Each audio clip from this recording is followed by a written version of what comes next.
오늘 아침 하나님께서 저희들에게 주시는 말씀입니다. 우리 신약성경 591면 요한일서 4장 7절에서 12절까지의 말씀입니다. 신약성경 391페이지 요한일서 4장 7절에서 12절까지의 말씀을 제가 봉독합니다. 하나님의 말씀을 경청하시기 바랍니다. 사랑하는 자들아, 우리가 서로 사랑하자.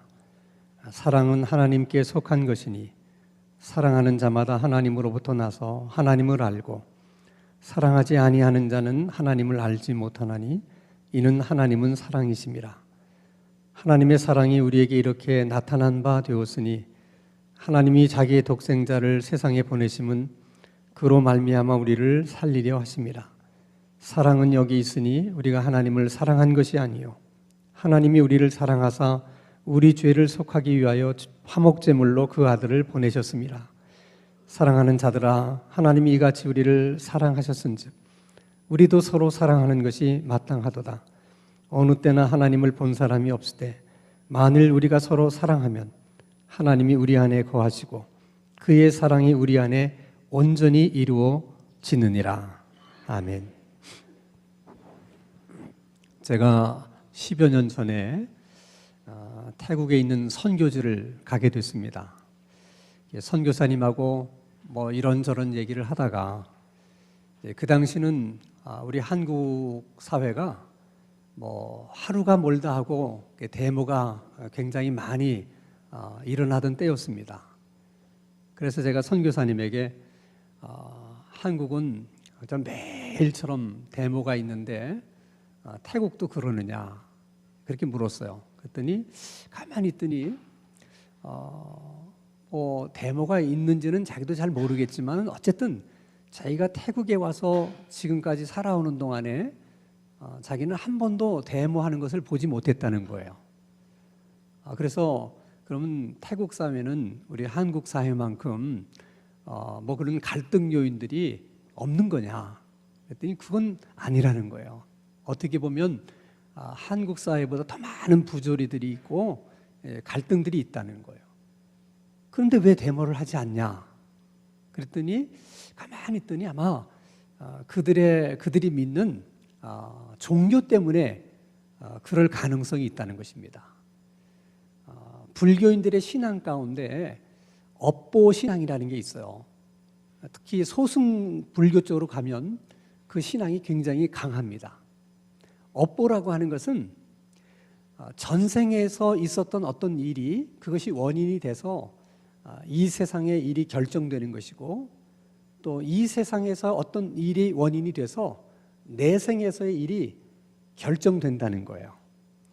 그렇기 때문에 지금 부자로 사는 것은 그 사람이 전생에서 뭔가 잘했기 때문에 부자로 사는 것이고 내가 가난하게 사는 것은 전생에서 내가 그렇게 살 수밖에 없는 그런 일들을 했기 때문에 그런 것이 원인이 돼서 내가 지금 가난하게 산다고 그렇게 생각하는 거예요. 그것이 업보에 대한 신앙입니다. 그런 신앙이 있기 때문에 가난하게 사는 사람들이 절대로 자기가 가난하게 사는 그 이유 때문에 누구를 탓하거나 원망하지 않는다는 거예요. 아마 그래서 그들은 데모를 하지 않는지 모르겠다. 여러분, 여기서 중요한 것은 사람은 무엇을 믿든지 자기가 믿는 것에 그런 영향을 받게 되어 있고 그 믿는 것대로 그렇게 살게 되어 있어요. 그래서 어떤 신앙을 갖느냐, 무엇을 믿느냐 하는 것은 대단히 중요한 것입니다.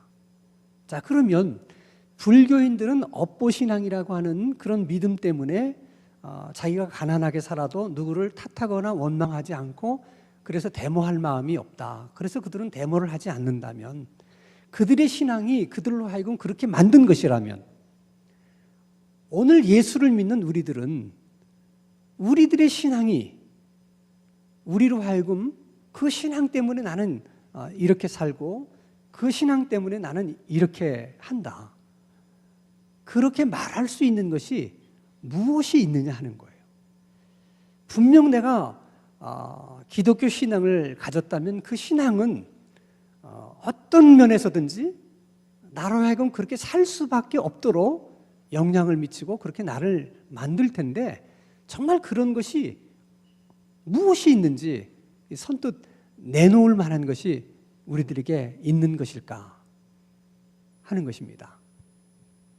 자, 그러면 기독교 신앙에 있어서 가장 중요한 신앙의 내용이 뭐냐? 그것은 사랑입니다. 기독교 신앙의 가장 중요한 핵심적인 내용은 사랑이에요. 이것이 요한일서가 일관되게 우리들에게 가르치시는 말씀이에요. 왜 기독교 신앙의 핵심이 사랑인가?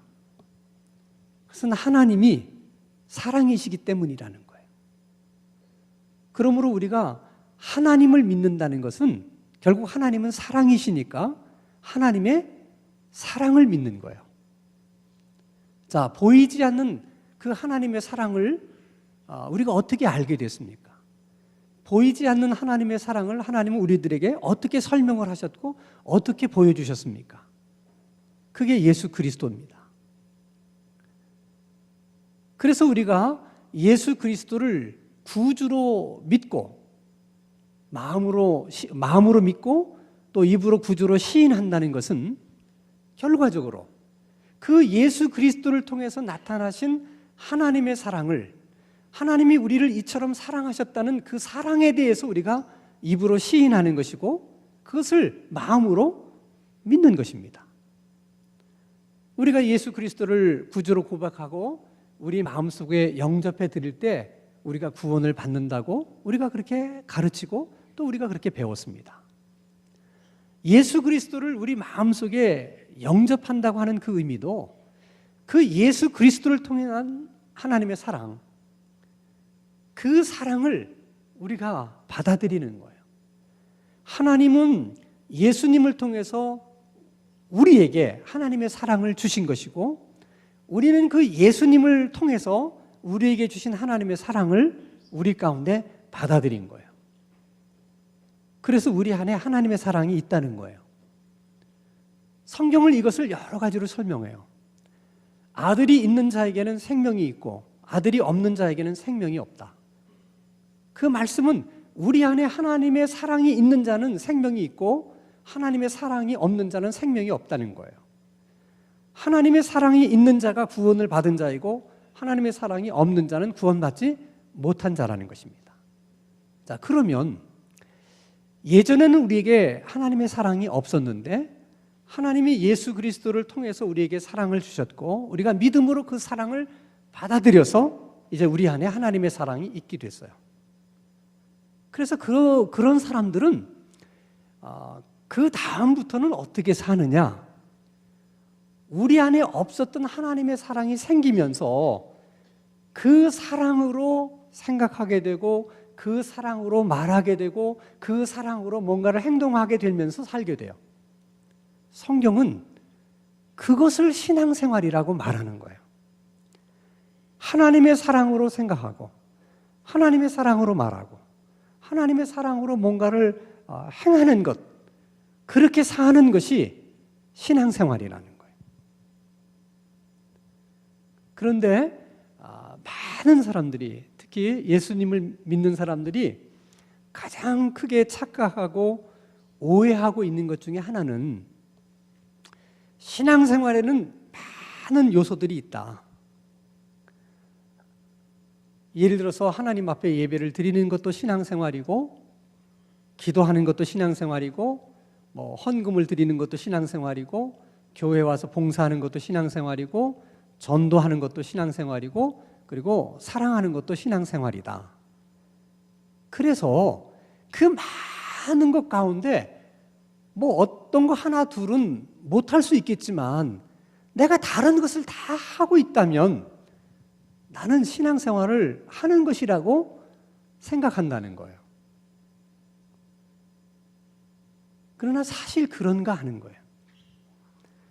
기독교의 그 신앙의 핵심은 사랑이기 때문에 사실은 예배를 드리는 것도 사랑 때문에 하는 것이고 뭐 우리가 봉사를 하는 것도 다 사랑 때문에 하는 것이지, 그것이 사랑하는 일과 그저 종류만 다를 뿐 그 중에 하나가 아니라는 거예요.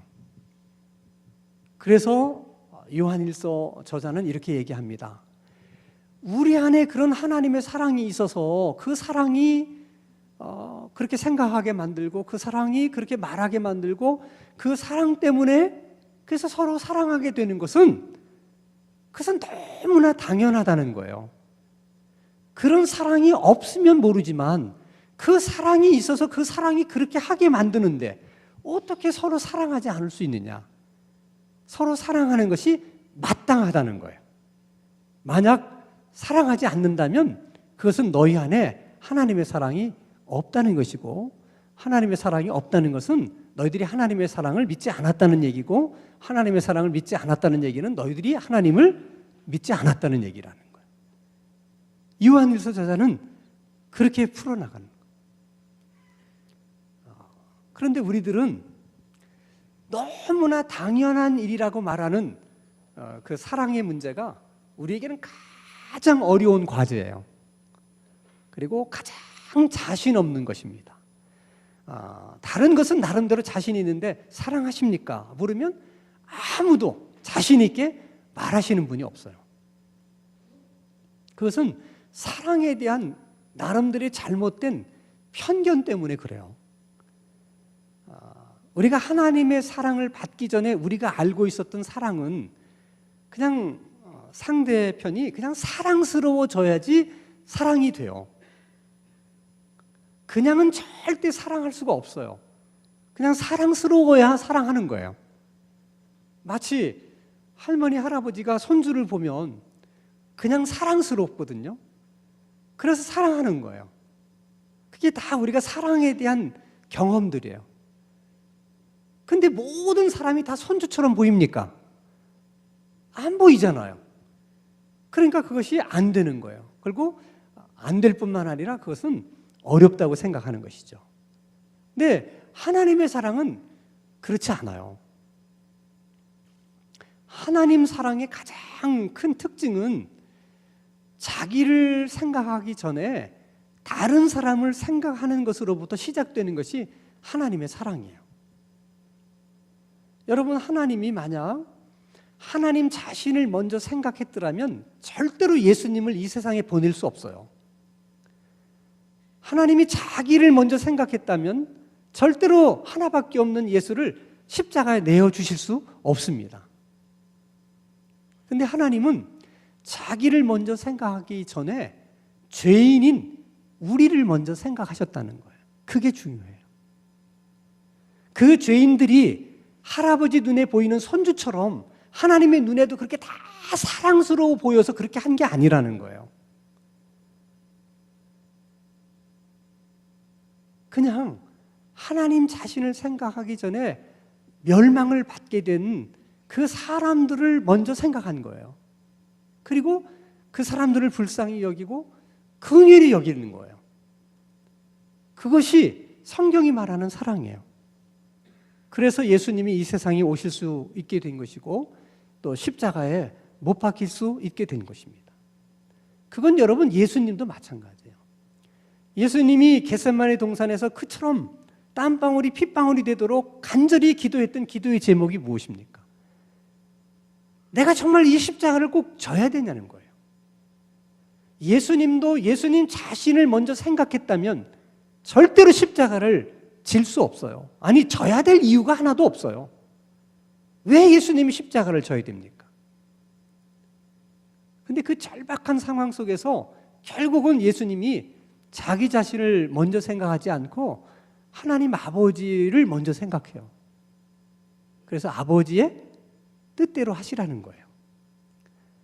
하나님 아버지를 먼저 생각하니까 그 하나님 아버지가 먼저 생각했던 우리들을 또 생각하시는 거예요.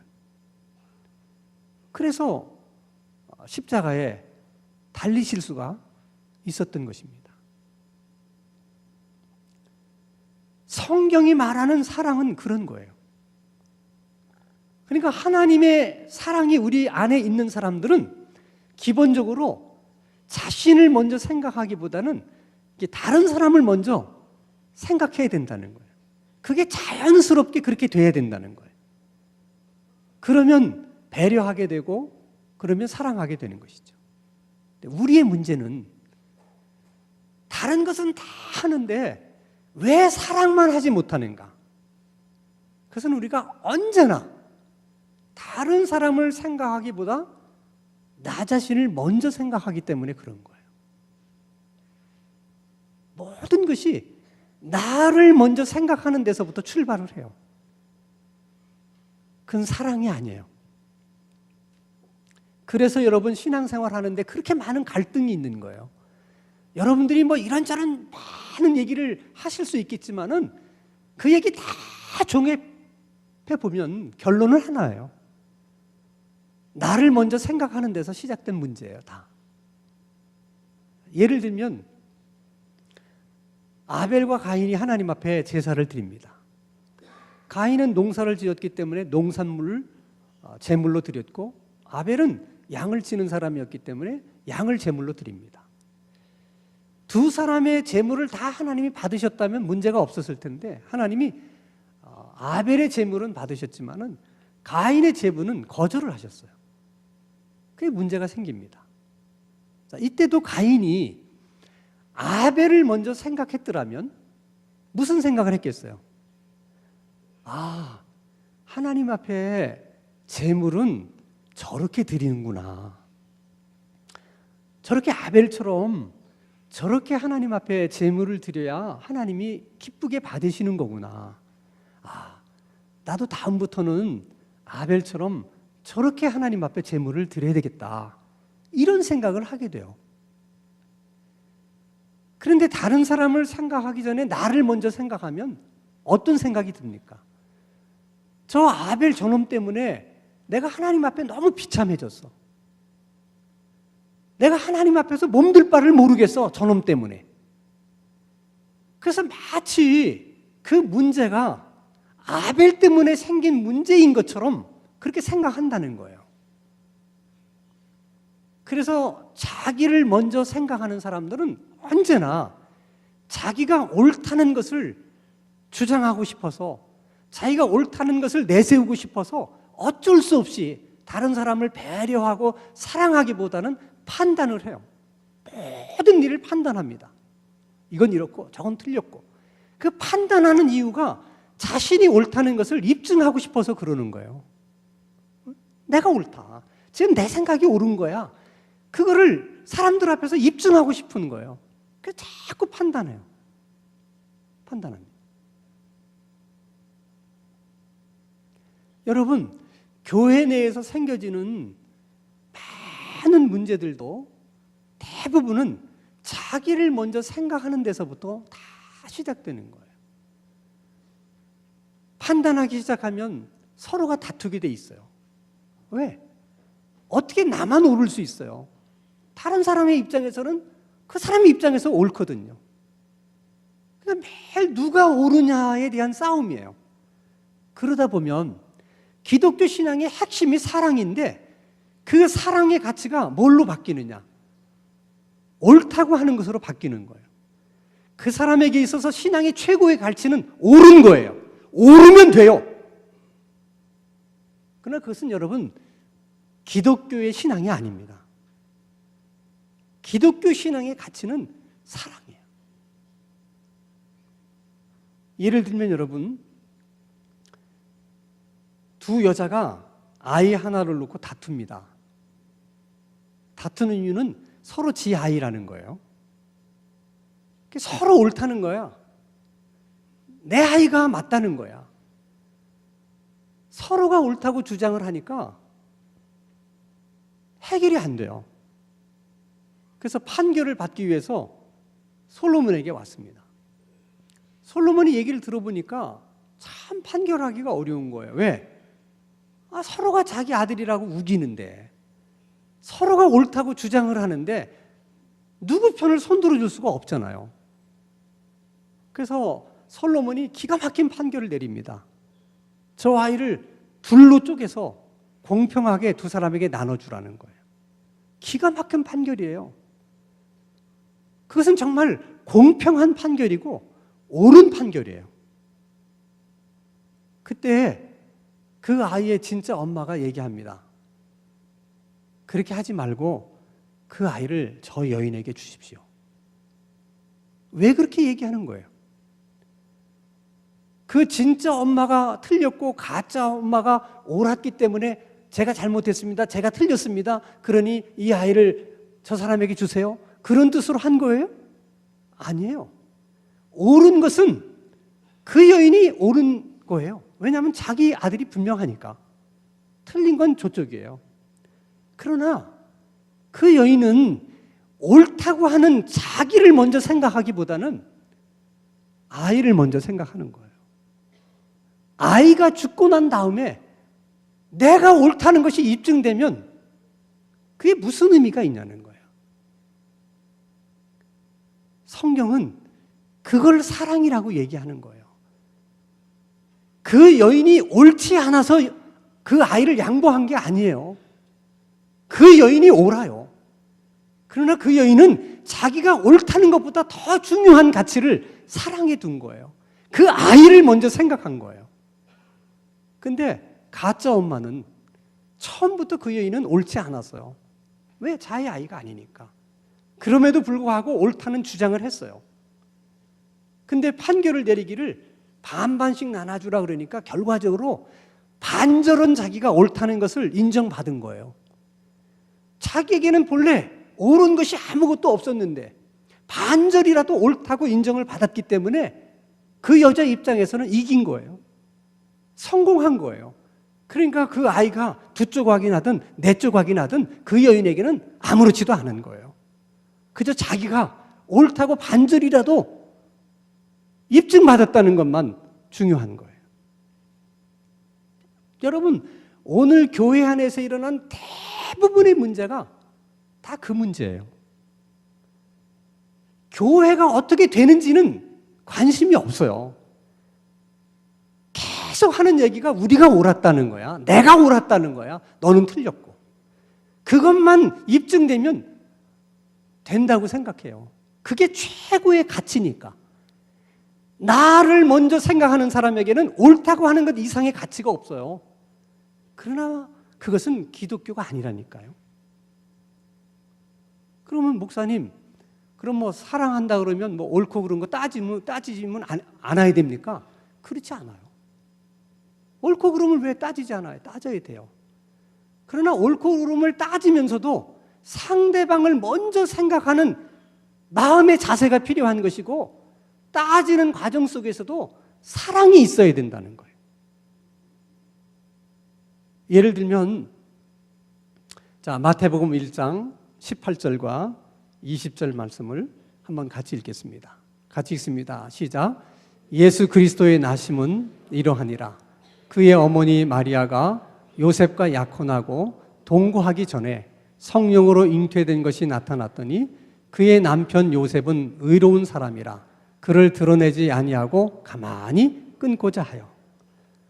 자, 요셉이 마리아하고 약혼을 했는데 어느 날 보니까 임신을 했어요. 누가 잘못한 거예요? 또 한참 생각하셔야 돼? 누가 잘못했어요? 마리아가 잘못했어요. 어떻게 약혼을 해놓고 임신할 수 있습니까? 있을 수 없는 일이에요. 자, 이때도 요셉이 만약 자기 자신을 먼저 생각했다면 어떤 생각이 들었겠어요? 사람들이 나를 보고 뭐라 그럴까? 아니, 세상에 여자가 없어서 저딴 여자하고 결혼하겠다고 약혼을 했을까? 사람들이 다 나를 보고 그러지 않겠냐? 그럴 수 있죠. 나는 그런 사람이 아니야. 그것을 입증해 내려면 공개적으로 마리아를 욕해야 돼요. 비난해야 돼요. 동네방네 소문 다 내가지고 이 여인이 얼마나 나쁜 여인인지를 얘기해야 돼요. 그래야 자기가 옳다는 것을 증명할 수 있고 입증할 수 있어요. 근데 요셉은 그렇게 하지 않았다는 거예요. 그렇다고 그것을 묻어둔 것도 아니에요. 옳고 그른 것은 따져야 되니까. 근데 그 따지는 순간에도 요셉은 누구를 생각해요? 마리아를 생각하는 거예요. 마리아의 입장을 생각하는 거예요. 그래서 우리가 더 이상은 어떻게 할 수 없다. 일이 이렇게 됐으니까. 근데 여기서 그냥 끊어야 되겠다. 드러내지 않고 조용하게. 그런 요셉을 보고 하나님이 의로운 자라고 말씀하시는 거예요. 하나님이 말씀하시는 공의는 옳고 그름을 따지지만은 이렇게 상대방을 생각할 수 있는 마음의 자세, 또 사랑의 태도, 이게 필요하다는 거예요.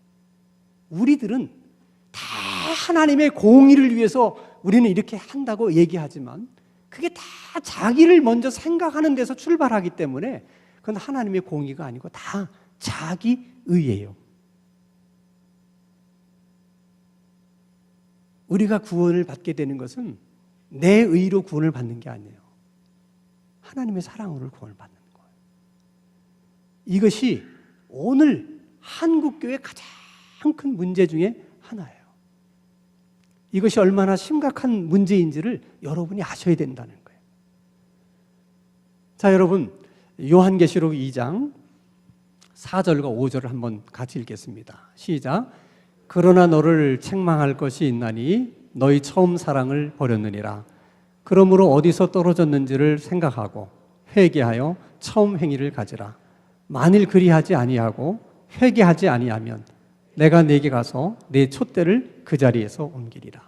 이것은 부활하신 예수님이 소아시아 7교회에게 보낸 편지들 가운데 하나예요. 왜 7교회만 편지를 보냈을까?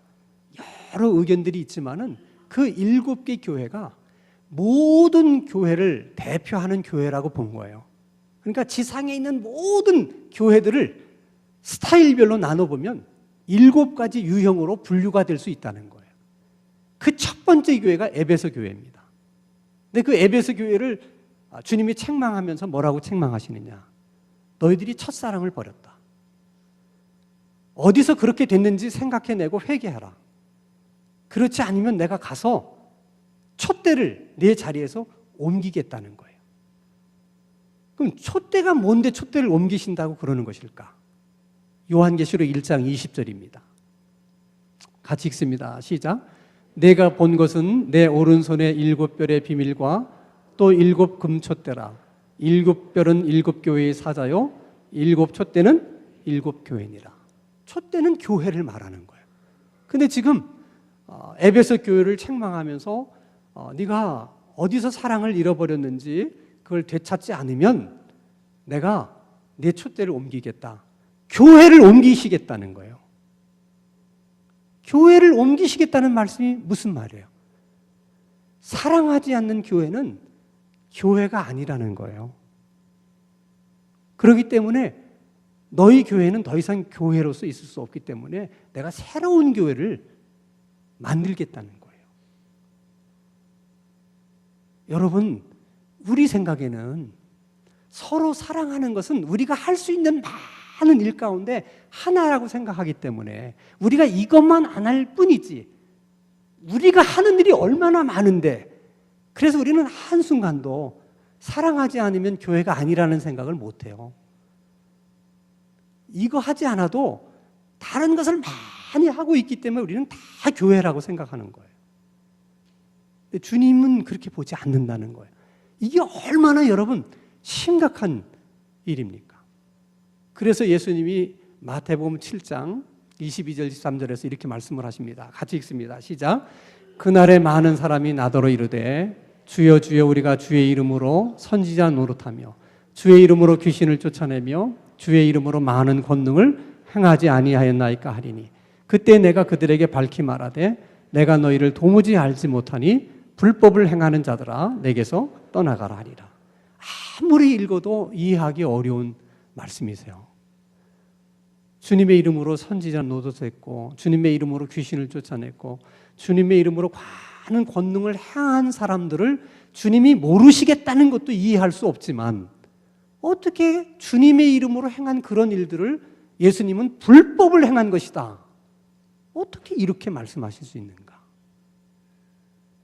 여러분, 선지자 노릇을 하는 것이나 귀신을 쫓아내는 것이나 많은 권능을 행하는 것은 주님이 자신의 몸된 교회에게 주신 권능과 권세예요. 그래서 그 일은 아무나 할 수 있는 게 아니에요. 주님의 교회만이 할 수 있는 일이에요. 그래서 주님의 교회가 할 수 있는 일을 한 거예요. 주님의 이름으로 귀신 쫓아냈고 주님의 이름으로 많은 권능을 행했어요. 그런데도 왜 주님이 그런 말씀을 하시는가? 이유가 있다면 딱 하나예요. 서로 사랑하지 않는 교회이기 때문에 그래요. 서로 사랑하지는 않으면서 귀신을 쫓아낼 수 있죠.